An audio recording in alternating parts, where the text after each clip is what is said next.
Assalamualaikum warahmatullahi wabarakatuh. Ada video dari Islah Bahrawi yang isinya adalah fitnah terhadap dakwah sunnah.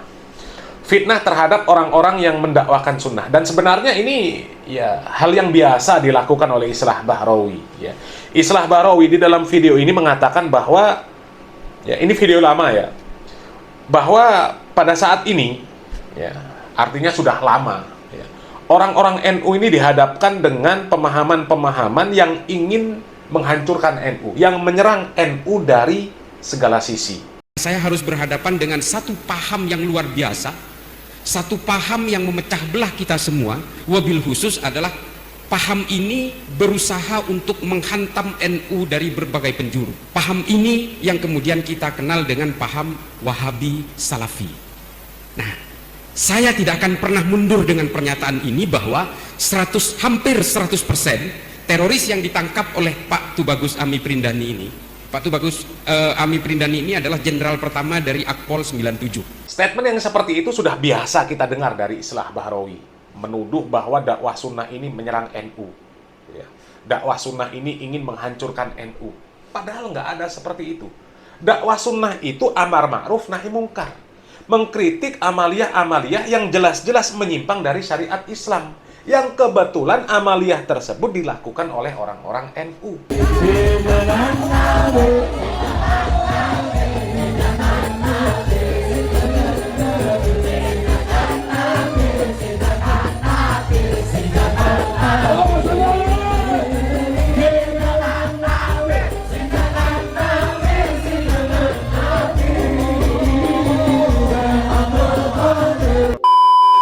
Kalau sudah, yang membawa air putih dibuka air putihnya, yang membawa susu dibuka. Oke. Ikan sepat, ikan teri, lo berempat, gue sendiri. Kalau cinta tak direstui, dedek bayi jadi solusi, dedek bayi jadi solusi. A. Tauhid ini Allah. Ini wonten tulisan sempurna. Allah sempurna pun jelas. Begitu meninggal dunia dicabut nyawa. Hei, Mas Kodi, inna kaliman dunia fa'alayya ma firma Allah. Gufran Allah kaliya ma firma Allah. Ketir karena diseneni sama saya. Malaikat maut begitu nyabutnya pun pelan-pelan, enggak pelan-pelan, tak gamblang kata saya. Loh, siapa yang wani? Betul enggak? Lah, ayo keluarganya mengasih apa ke saya?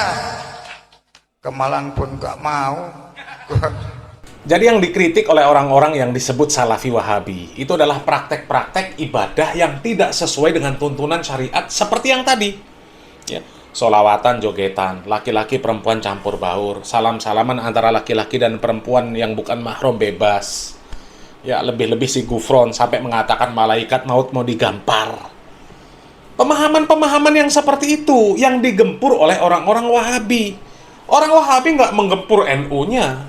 NU kan cuma sekedar ormas. Ya, meskipun ada yang mengatakan NU sudah agama. Ya, NU itu kan cuma sekedar wadahnya. Ya, yang digempur itu adalah pemahaman-pemahaman yang menyimpang. Ya, ketika mengkritik seperti itu, ya kebetulan yang melakukan orang NU. Mungkin kalau orang Muhammadiyah yang melakukan, yang tersinggung orang Muhammadiyah. Ya, dan nggak pernah terbukti orang-orang Salafi Wahabi menginginkan NU hancur. Sampai sekarang terbukti yang menghancurkan NU adalah orang NU sendiri, dan itu diakui sama Islah Bahrawi akhirnya. Ya, coba lihat ini video terbaru dari Islah Bahrawi. Tapi apa yang kemudian terjadi di konflik di dalam PBNU? Seolah-olah menjungkir balikan pandangan saya terhadap apa yang saya pahami sejak kecil tentang NU ini. Ini miris, sangat miris. Apalagi terdengar beberapa selentingan, kabar-kabar di bawah meja, kabar-kabar di bawah tanah, bahwa ini semua tentang konflik penguasaan tambang, dan ada aliran uang dari beberapa pengusaha. Para pemirsa berani sekalian, saya sudah pernah berbicara di salah satu podcast bahwa dari tambang inilah suatu saat akan menjadi embrio konflik. Saya sudah mengatakan seperti itu. Suatu saat akan ada orang yang numpang makan di NU tapi dia bersorban. Saya sudah sering kali mengatakan itu. Jadi dari sini kemudian kesimpulan saya adalah bahwa kostum-kostum dan simbol-simbol yang selama ini saya dapatkan di NU, kemudian saya menjadi berpikir ulang, berpikir dua kali. bahwa moral ternyata tidak identik dengan simbol-simbol itu. Tidak identik dengan atribusi-atribusi yang kadang disematkan sebagai gus atau kiai. Saya mohon maaf, ini adalah curhatan saya. Betapa saya terpukul dengan konflik ini. Betapa saya terpukul dengan bagaimana cara berpikir dan pola hidup para pengurus itu yang dengan sengaja atau tidak sengaja mereka telah mengkhianati para muassis NU. Cita-cita para muassis yang sebenarnya dijadikan Jam'iyah ini sebagai alat konsolidasi untuk membangun kecintaan terhadap sesama umat manusia dan kepada negaranya, kemudian mulai luntur perlahan dan hanya cinta kepada materi saja. Ada uang puluhan miliar yang kemudian bergulir dalam konflik ini. Ada keterlibatan kekuatan-kekuatan politik, ada keterlibatan penegak hukum dan sebagainya.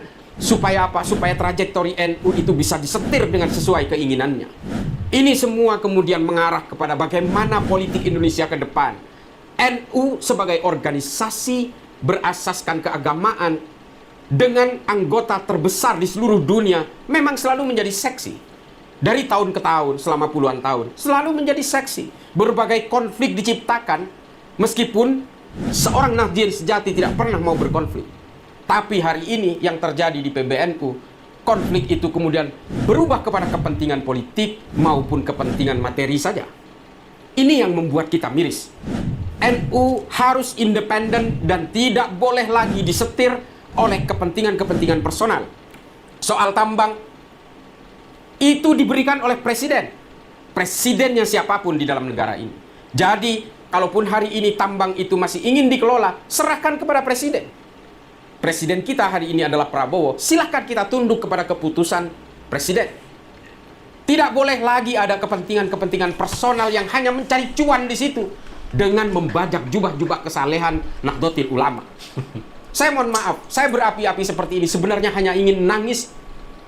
Saya betul-betul ingin menangis hari ini kalau kita bertawassul setiap habis sholat kepada para muassis NU, kepada para kiai-kiai sepuh yang betul-betul tawadhu, betul-betul memikirkan fungsi NU itu bukan sebagai penumpang gelap di dalam NU dengan membajak jubah-jubah atribusi kesalehan itu, tapi sebenarnya hanya ingin mencari keuntungan pribadi. Sungguh saya menangis, wallahi saya menangis ketika saya mendengar meskipun saya tidak tahu kebenarannya bahwa ada gus ini, kiai ini, gus itu, kiai itu menerima uang puluhan miliar dari pengusaha tambang. Wallahi saya menangis. Ini NU yang menjadi tonggak besar dalam keutuhan Negara Kesatuan Republik Indonesia. Organisasi keagamaan pertama yang menerima Pancasila sebagai asas tunggal organisasi pada Muktamar 1982. Itu pun perdebatannya panjang, tapi kemudian NU mau mengakui sebagai satu tonggak besar pemersatu bangsa. Hari ini tercabik-cabik hanya karena ego sektoral dan ego individual.